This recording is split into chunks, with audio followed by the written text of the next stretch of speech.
Hello, boys and girls. We are not We going are to here. do a Pat McAfee football thing, but football.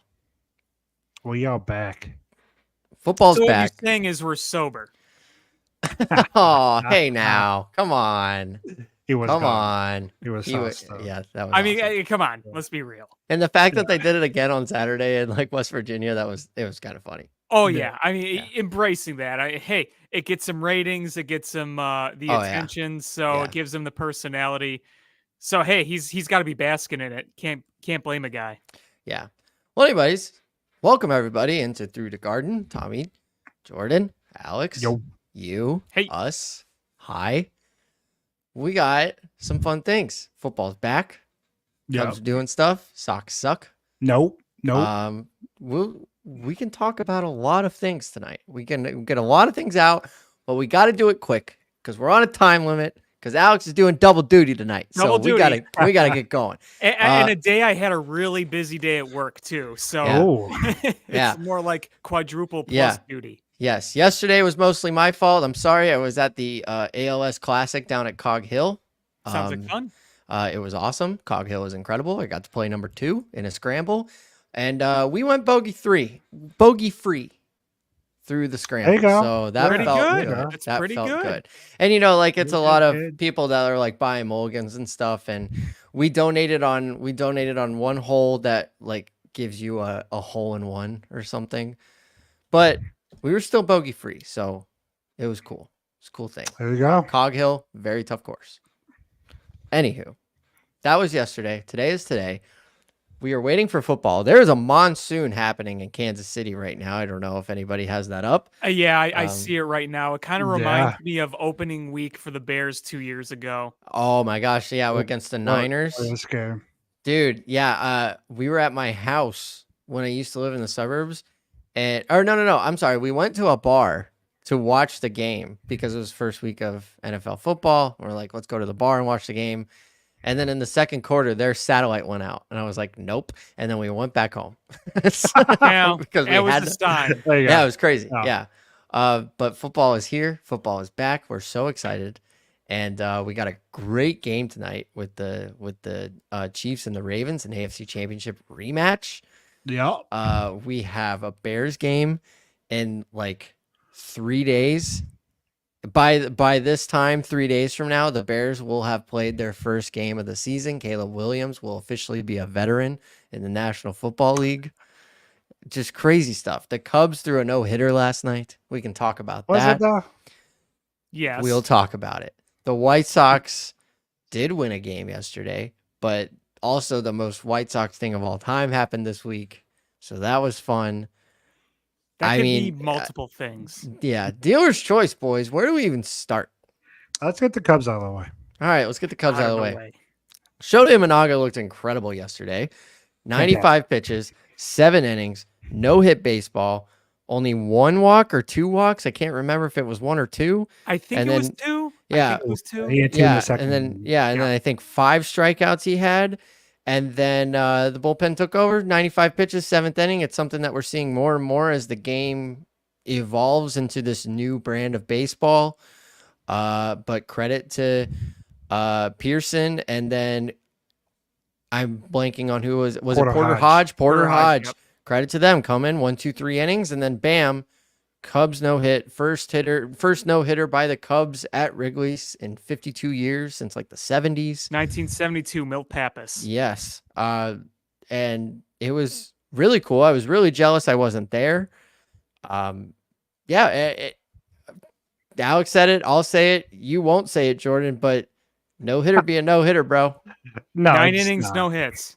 No, it was a no hitter for sure. Now I don't like the fact that we're talking about it because it was a combined. I don't like combined no hitters. Don't get me wrong, because it's something that we've just grown numb to now, which stinks. Because I feel like early 2000s, Shōta has 95 pitches after 7 and no hits. He is not allowed to not pitch until his arm either falls off or he gives up a hit or he does it. So It's just a different game of baseball, which Wasn't stinks, it Edwin but Jackson when he was with the Diamondbacks when he threw that no hitter and he threw like over 150 pitches? yeah, it was like 150 150 pitches, something. yeah. Yeah. Yeah, it Well, was like in what 2010 or something like that. yeah, at this rate, we'll Yeah. never see that again. But No, Jordan, goodness no. yeah, Jordan, I'll let you say your piece, but it's a no hitter, bro.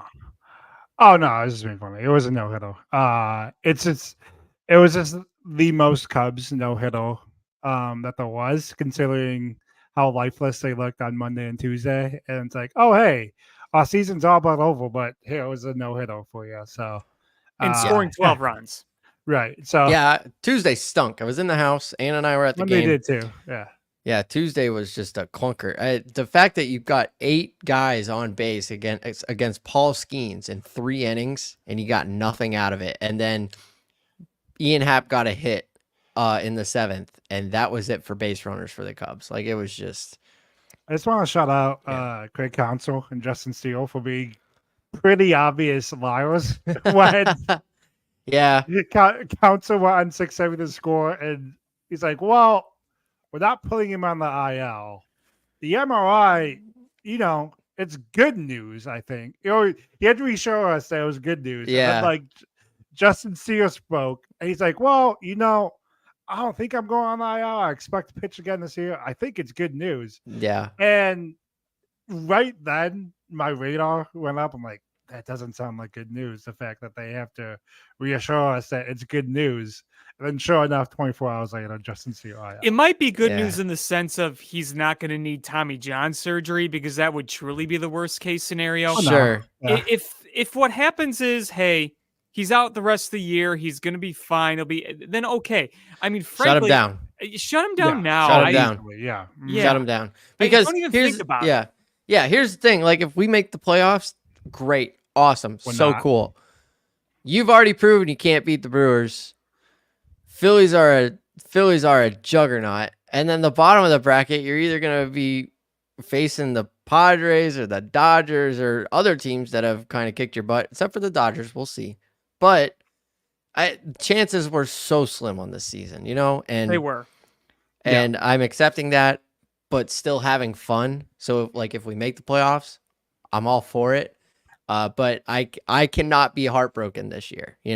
If we make it to the World Series and lose the World Series, I'll be heartbroken. But anything before that, like, I'll just be like, we're on borrowed time at this point. Honestly, I would laugh. I mean, it's not happening. So if the Cubs were to somehow go beyond the less than 2% chance of making the postseason to actually make the postseason, it would just be hilarious. Like, it would just be one of the funniest endings to a season, I think. Well, think about it too, is if by some insane miracle where all the stars align and the Angels play the trumpets in the direction of Wrigley Field, that you just to make the playoffs. Okay. If Justin Steele is still hurt, okay, you got Shōta Imanaga. Then you go to Tyone, and then you go to Javier Assad, and I mean, just listen. Yeah. As good as the rotation has been from a performance standpoint, it's really hard for me to imagine the current form rotation without Justin Steele winning a playoff series when you're going up against the best. You have a couple of guys that don't blow other batters away. Tyone, his bat missing is down. While he's been good overall this year as a pitcher, it's very easy for a guy that doesn't strike a lot of guys out to get knocked out in a postseason game. And look at Assad. He's walked the tightrope all year. I don't want to take away any credit from him, but when you think about it, it's like, listen, you put those two types of guys in a postseason rotation, you are playing with fire. It's not like the top of your rotation has an in-prime Arrieta, in-prime John Lester. If you have Shōta Steele 1-2, you have a better chance. But if you don't, that's going to be really hard. And your bullpen is, being held together by tape and gums. So, you say that you can get in and do a lot of good things in the postseason. Yeah, there is a lot of it that's a crapshoot. There's captain variance, as they call it, or whatnot. But with a rotation the way it is and a bullpen the way it is, it's hard to imagine that formula if you somehow got in the postseason really going far. Right. Exactly. Yeah. Well, I mean, never say never. I guess it could happen, but again, I'm on the borrowed time.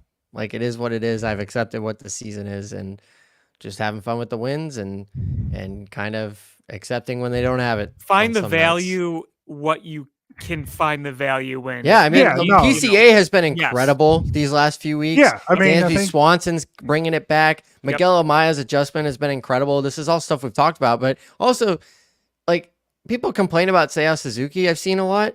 I He's don't get batting it. like He's good. 278. Oh, Like, okay. that's a great batting average. Guy's good. He's a Yeah. good player. Yeah, and like, questionable in the field, sure, right field, like Yes. like mistakes happen, but ever since he's kind of accepted this DH role. Yeah, Of I'm like, fine I'm a with it. DH guy, and if he could be a power hitting DH for us, like next year, maybe he comes out, like, he already bulked up once in one off season, you know, he comes out and like brings some power to the table.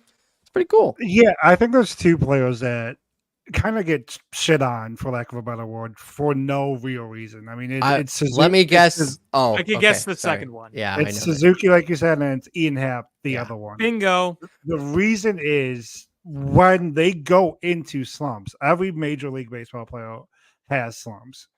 I think what hurts happened to Suzuki is their slumps was in sync with the offensive struggling as a whole. So when you're Cubs fans and you see, say, Suzuki striking out, you see Ian Happ just watching strike three go by, you're like, what are these guys doing? What are we paying them? But Yeah. when they're going good, and if you look at Happ, if you look at Suzuki, they're going good more times than they're not. They are the cornerstones of the Cubs lineup. So of anything potentially if the Cubs do this offseason, it is keeping Happ, it is keeping Suzuki. Tommy, I think you hit the nail on the head. You don't have to put him in right field. You can keep him as DH. He seems to be getting adjusted to being a DH. And if you have him as a DH, you still have the Cody Bellinger question, which I think right now, if you ask me, press me, my guess is he's probably not opting out, which just crowd sings. But you have more flexibility with Suzuki as your DH. Yeah, and I want to touch on Ian Happ really quick because I wrote a blog this week, and I still have the charts pulled up. I want to show them to you guys because I was just doing a deep dive on Ian Happ the other day, just because you're right, he does get crapped on a lot, but when you put it into perspective, which I'm going to show, one of the best left fielders that we have offensively. So I got these thanks to Baseball Reference, naturally. So here's the charts, and I'm going to see if I can kick us off for a second. So here you go. Up here, this is WAR by position in Major League Baseball, and the Cubs are second with a 3.7 WAR combined. Now, Ian Happ has 87% is what I found out what the percentage was. He has 87% of the at-bats for the Cubs at the left field position. So a lot of this is him, and I have the exact numbers in the blog that I wrote on Sports Mockery. But so there's so left field, basically Ian Happ is second in WAR in all of baseball with left field. Now we look at OPS, he's third. He's behind Boston and Milwaukee, and we know that they have powerful outfielders. But Ian Happ is carrying the Cubs, and he's second. And I think his OPS right now is like 810 or something like that. So you got a couple spot starts from like Seiya and Patrick Wisdom in here too. Right. But 815 OPS, basically all Ian Happ. Now RBIs. Look, they're second, and this is from a couple days ago, so the numbers might have changed. They're second to Milwaukee, 81 RBIs, and like I think Ian Happ had like 72 or 73 at the time of this. So he is carrying the Cubs left field, and you're right. He just doesn't get a lot of the credit that he probably deserves, you know? Well, and Ian Happ is 81 RBIs now. His career high was last year with 84. So you assume he's going to pass that mark. And especially with how he's hitting now. Right. And you look at his career high in home runs, 25 in 2021. He's at 23 now. So in terms of RBI and home run production, he could be having a career year. And not to mention this too, his career high in WRC plus is 132. Sure. But keep in mind, that was 2020. That was that weird 60-game season. Right. So if you look outside of 2020, his WRC plus at 128 right now would be a career high in seasons outside that mark. I mean, last year was 119. That's pretty good. 128 would be really darn good. He's already passed the WAR of last year, and he's 0.1 WAR off from his All-Star season. So he could creep up close to a 4 WAR player. I mean, that's a really good player. Yeah. And listen, he might not be the alpha on a contending team. An alpha on a contending team is a Juan Soto, an Aaron Judge, a Shohei Ohtani, a Mookie Betts. He's not that, but man, he's a really darn good player. He really is. He's everything. He is an asset to the Chicago Cubs and their ability to be a contending team. Yes. Right? Right. We can all agree on that? Yes. Great. Yeah. Yeah. And I just want to add, I think what we're seeing off, there's reasons to watch the Cubs games beyond this far since of postseason. I think what we're seeing from the offense is a key thing to keep an eye on, because we're seeing it finally come together. If you have Ian Happ hitting the way that he is, you have Seiya Suzuki hitting the way that he is, what that does is it takes pressure off Dansby Swanson. It makes people realize that Dansby Swanson wasn't brought in here to be the corner piece offensively for the Cubs. But all of a sudden, you go 7 games, you look back like, oh, wow, Swanson's actually hitting pretty well for where he has in the lineup, hitting 7th. Or a lot of people haven't picked up on the fact that during the second half of the season, Michael Busch is in one of those rookie slumps, which is fine because baseball is a game of adjustments. He was hot, pitchers adjusted, he adjusted back. We're now in the cycle where the pitchers have adjusted back. Well, it's funny you mention that because the Michael Busch slump has been kind of buried recently because everybody else is hitting. Where the story was before, Michael Busch was hitting and 2/3 of the lineup was not. Now it's kind of reversed. And you mentioned Dansby Swanson too. I just want you to, I want to read his current slash line. Yeah. 241, 312, 391, a 97 WRC plus, 14 homers. His slash line last year, 244, 328, 416, a 105 WRC plus. So all of a sudden, he's creeping closer to where he was. Yeah. I mean, really, just throughout his career, he's a career 252, 321, 414 slash line hitter, and he's a career 96 WRC plus. So in terms of his career average WRC plus, he's kind of around there. Now, with that said, the last 4 or 5 years, he's been between 100 to 115 WRC plus typically. But I mean, he's almost at where he should be. And this is him having half a season where he wasn't hitting. And I don't know about you guys, but I still think that one of the reasons for his slump those first few months, I don't think he was physically 100%. Oh, no. I don't think so. No, yeah.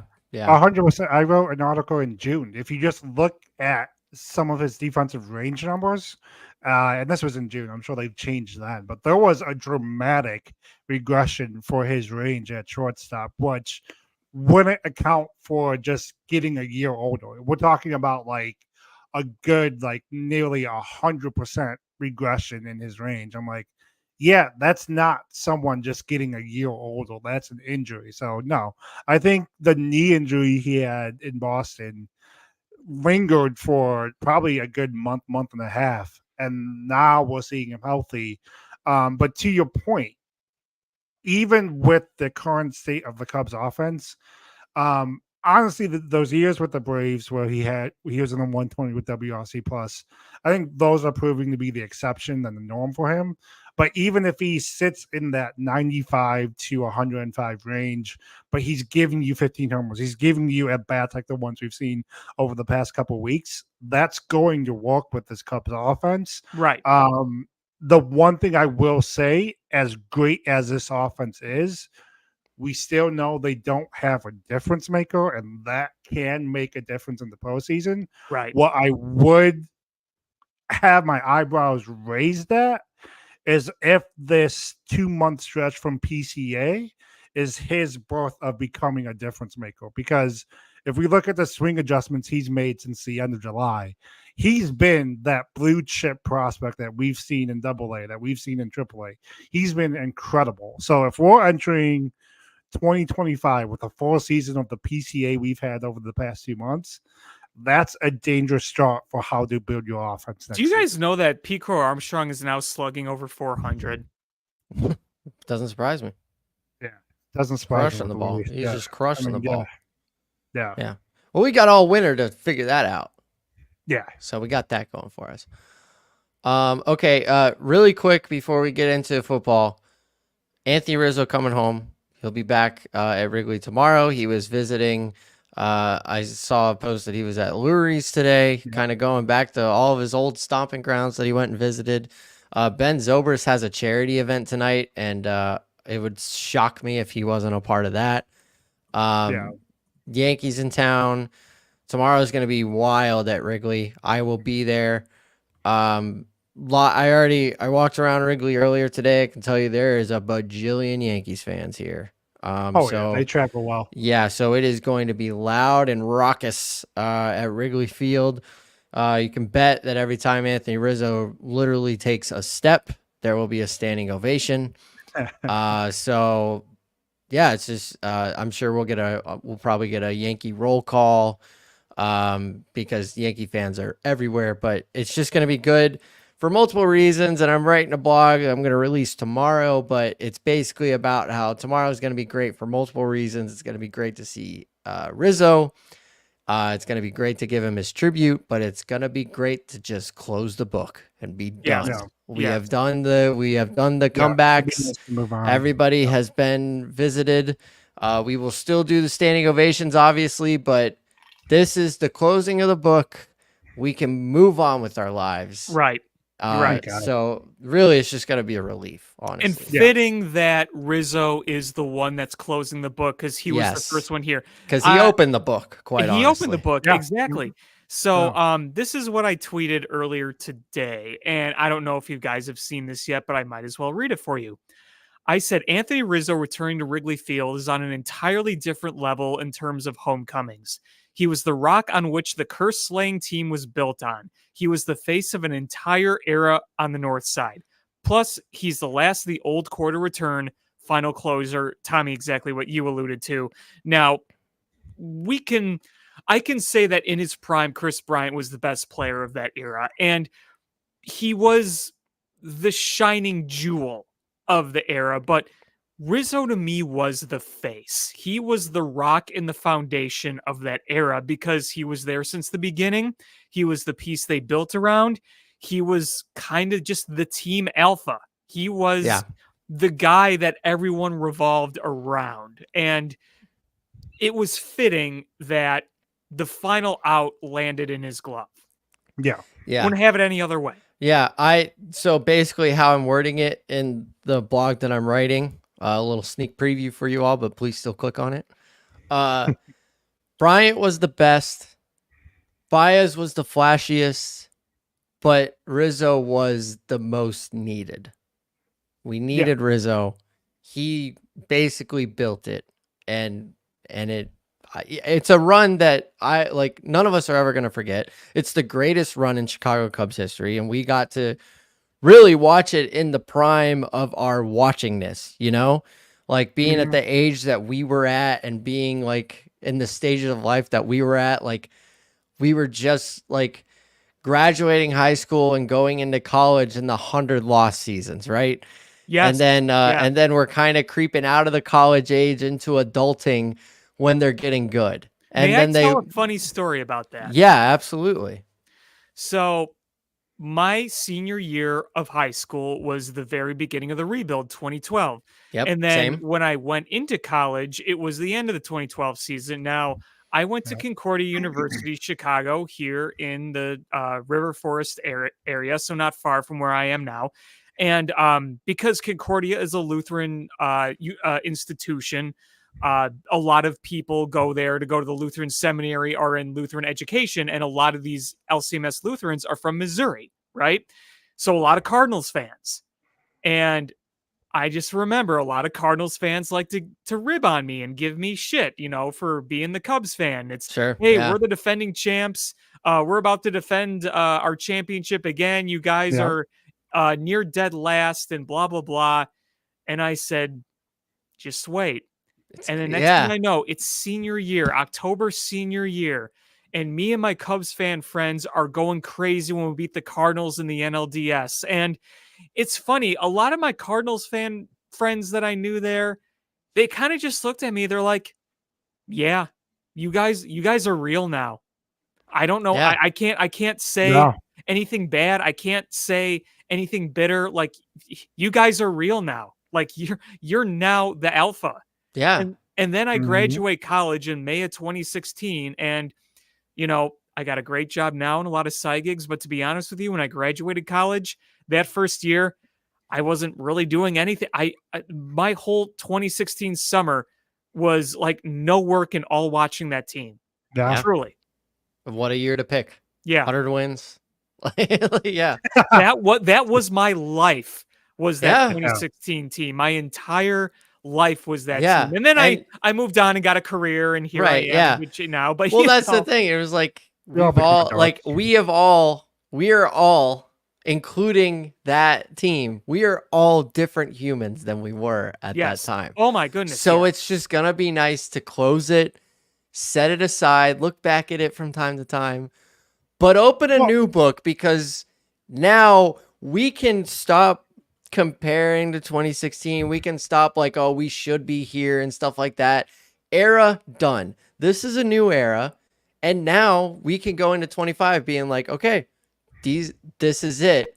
Let's go do it. Like, let's do the thing without thinking of the past. So just gonna be better. No, yeah. It's essentially going to be the highlight reel. So like equivalent to, for those of you that saw Deadpool and Wolverine, it's that highlight reel you saw during the credits of that movie when it showed all of the younger Marvel actors, particularly the X-Men actors, at the very beginning of when they first recorded those movies.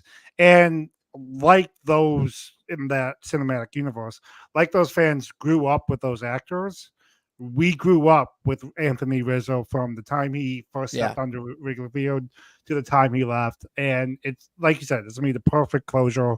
But I am 100% relieved that we are moving on from 2016. I'm so ready to be. I'm ready to move on. And it feels and it's felt like we couldn't, because there hasn't been that closure. Now we get the closure. Yeah. We get the thank you video. We get the standing O's. We get all the things. Yeah. Rizzo probably back out in Wrigleyville for a little while. Like he was at Laurie Children's Hospital today. Yep. Yeah. Yep. So. Yep. Well, and not only Anthony Rizzo too. I mean, obviously we had Javier Baez come back. We had Brian come back soon after he was traded. We had Kyle Schwarber. We had everybody. Everybody. But I mean, go beyond just the Cubs. Last year we saw Patrick Kane come back, who was the best Chicago athlete we've had since Michael Jordan. So, I mean, and think about it. As the Blackhawks were in their dynasty, the Cubs were rising up. And then when the Blackhawks hit their peak, the Cubs really started to find their footing. So you had this era of Cubs growing and Blackhawks dominance. Now it's all gone. It's that era is now gone. And it's the last of it. And the Cubs maybe look a little bit ahead of the Blackhawks, so to speak, but it looks like we're real close to them doing it at the same time, Well, and I mean, what the Blackhawks have is they have the star. Yeah. Well, the foundation is there. They have a star. I believe the star is playing at Soldier Field now, which is weird to say. It's wild. And what a transition by me. Oh, yeah. Also, the White Sox. I know. Yeah. That was also a professional transition. Thank you. But to go back, also, the White Sox suck. And we don't have to talk about them. No, I don't want to talk. Yeah. But Google Eloy Jimenez is. Oh, my God. I wrote a blog about it, too. I can't even call it a pop fly because, it was an arrow, but it was just comical. Yeah. Just look it up. We don't want to talk about it. Just look it up. Salute to Kevin Brown, because in the moment, for him to be, and the White Sox just go full White Sox without any hesitation. That's why he's one of the best broadcasters in the game. Yeah. Yeah, he really is good. Yeah. I would love to have him Yeah, as a broadcaster. I'm fine with who we got. I am too. good. I am I am too. I don't but- get the hate that Boo gets. I don't understand how anybody can Yeah. have hate for Book. He's It's incredible. such a great broadcast. He is funny. He's informative. He is Yeah. every personality you want to have in the booth in one Right. person. And JD and he complement each other so JD 's well. great. T-Mac is incredible on I this. was gonna Like say, the whole dynamic the of day T-Mac. we lose T-Mac, because it could be after this season, because she is phenomenal at Yeah. every She's sport getting that she big time- does. She's getting big time in college She is. I mean, we're going to lose her, and it's gonna suck. But football. having her now has been incredible. Anyways, I do think just before we move on, I think people just formulate opinions and they decide whether they like someone or not, and that's just what it is. Yeah. and that sucks, but that's America. So here No. we are. Yeah. Okay, Anyways, so real I quick- ruined my perfect segue by going Yeah. back, but It's all right. Caleb Williams is It's throwing footballs at Social Field on Sunday. that's right. Okay. It'll be week 1 for the Chicago Bears. We finally made it to Chicago Bears season. I'm excited. Like I have it's weird. It's tough to pick a favorite team of your favorite teams, because I love the Cubs and I love the Bears and I love the Black. Like I love all these teams the exact same, but the least amount that we get is the Bears. So Right. I put the maximum amount of effort into the Chicago Bears, because every Bears game is 10 to 11 Cubs games. Right. And yeah, every that's- Bears game is like 2 to 3 basketball or hockey games, you know? Yeah. You gotta do this with the 60 minutes you're given each week. I am so juiced, boys. I cannot wait. I am gonna be up at 6 a.m. making Ooh, bacon and eggs and sausage and cinnamon rolls and orange Yeah, juice there and you coffee. I'm getting There the you spread go. ready. I'm opening up all of the apps and looking who's favored who. I'm watching all of the pregame silly shows that I watch of like, oh, this guy looks pretty good, or like, oh, this bet looks good. All this stuff that means absolutely nothing by the time noon rolls around and the Chicago Bears are kicking off the season to start the rest of our lives. Yeah. I think so. If that doesn't get you hype, I don't know what It's to do. just, I mean, it's just so crazy that almost, whether it's Matt Eberflus now, Caleb Williams, Roma Dunze, Keenan Allen, Montoya Keep Sweat. going. It's Keep going. crazy that What? DJ Moore. I know. What? It's crazy that we've come to this point that when whoever it is finishes their press conference, we're sitting back like, damn, Let's go. that's a Bears player. Or like even something as simple as Ryan Poles cutting players. And we're like, damn, Ryan Poles, the emotion that he has. I mean, obviously everyone's talking about how they had to cut Adrian Colbert and the emotional exchange between Colbert and Ryan Poles just shows you that like this isn't a 9 to 5 for Ryan Poles. I mean, everyone No. says general managers live at the office. We're seeing it with Ryan Poles. He's Yeah. invested. And Physically, mentally, emotionally. And in the he office. freaking cares about the product on the field. Yep. I think he cares a little bit too much about Vegas. I would have dealt him. I'll take it. I I'll take it. I don't even- kind of agree. I don't even care. I don't even I care. kind of agree, Jordan. Yeah, Yeah. I would have dealt him. The second that team called me, have him. Do we gone. know what team called? People are saying it might have been Carolina. Oh, that would have been That's got to so be a bad. joke, right? That's, Oh, that would have I been mean, so bad for Velas, but in hindsight, that would have been kind of Give funny. us another first round pick. That would've been funny. Okay. Yeah. I Oh my would have God. taken a bag of balls. Like the second the team called, Look, I'm driving Vegas. They obviously believe in him, and I have no choice but to also believe in him, because I don't know if you've heard, Jordan, we were stupid around the time when Velas came into our lives, but we're not stupid anymore. no. They obviously am- see something in him. I'm not. And also, I 1,000% believe he would not have made the team if Ian Wheeler did not tear his ACL. That's why I'm not including Vegas. Okay, in so that you're statement. upset about the 53rd man on the 53-man roster. Like, give It it a doesn't- rest, pest. It shows how far we've come. Oh yeah, watch him fumble a punt, and then you're going to text a group chat. I'm like, hey, remember September? Then I 5th? will. You know what? Then I will. If it happens on Sunday, I will publicly apologize to kick off next week. Tell you that. Good. Bears, boys. Bears. Shut up, I everybody. want score predictions right now. You're not going to like it. It's not going to be sexy. I think it's going to be a 21-13 Bears win on Sunday. If the Bears win, that's sexy enough for me, brother. Jordan, I'm There kind you of go. with you. I was thinking around the same, kind of like a 21-17 type Yeah. game. Because, it's Caleb's first game. And I'm going to say this too. Don't underestimate the Titans. Yeah. They agree. got some dudes. I New agree. look Titans, by the way. New I look. agree. It's Yeah. not the ground and pound Titans. It's a No. passing Titans offense. Yeah. Which is why I believe it'll be the Chicago Bears winning the game 31-17. You know why 31? Get Two defensive touchdowns. Oh, I believe get in it. this defense so hard. I believe in Jalen Johnson being one of the best corners in the league. I believe in Austin Booker becoming one of the threats for defensive rookie of the year. I do believe like in him. Montez I do Sweat like him. coming to the quarterback, not caring who the hell is in front of him. And I believe in the Chicago Bears offense to get down the field and put points on the board. And I am drinking the Kool-Aid harder than I ever have in my entire life. But this time I feel like it means something. It was full of nothingness with Mitch Trubisky and Jay Cutler and Rex Grossman and Justin Fields and whoever else the hell, Mike Glennon, neck boy. I don't even care anymore. I don't care.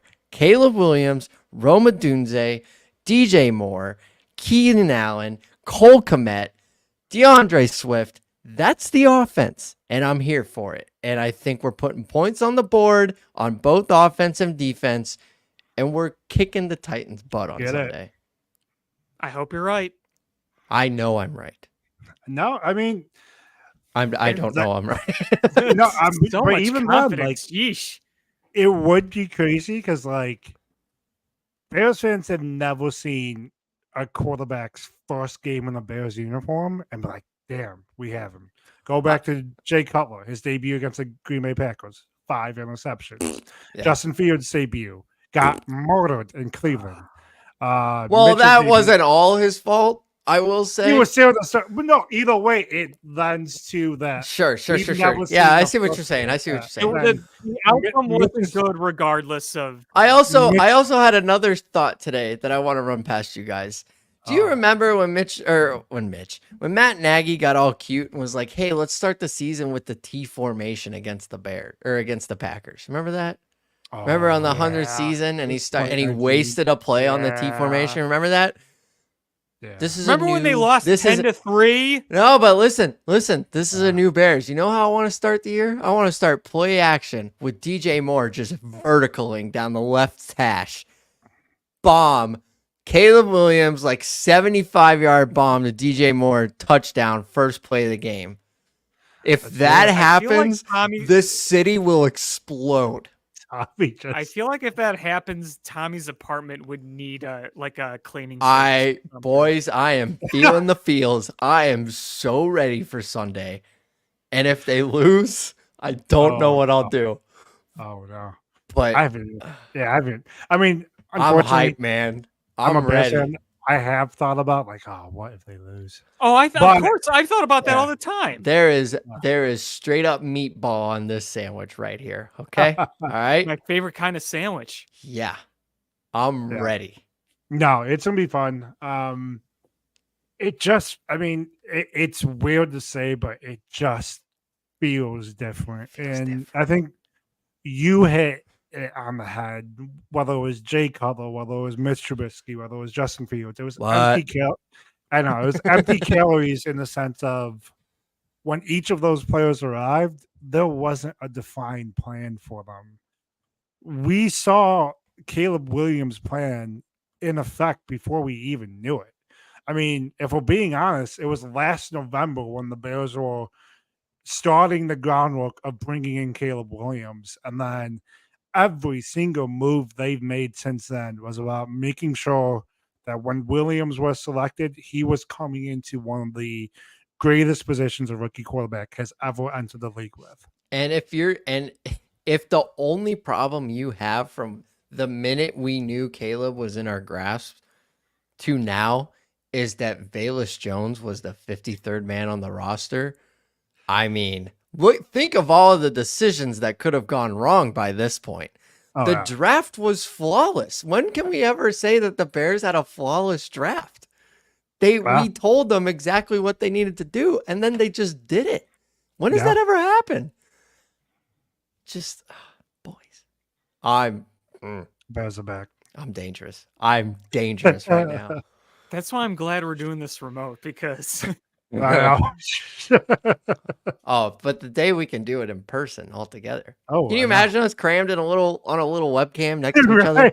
That would be pretty sharing awesome. a microphone? That'd be fun. That'd be pretty fun. That'd be kind of fun. That would be kind of fun. We'll do it someday. Just today's not that day. Yeah, not that day. Yeah. All right, real quick. Let's just talk about the game tonight.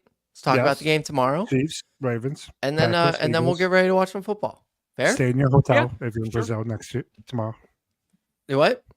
I said stay in your hotel if you're in Brazil.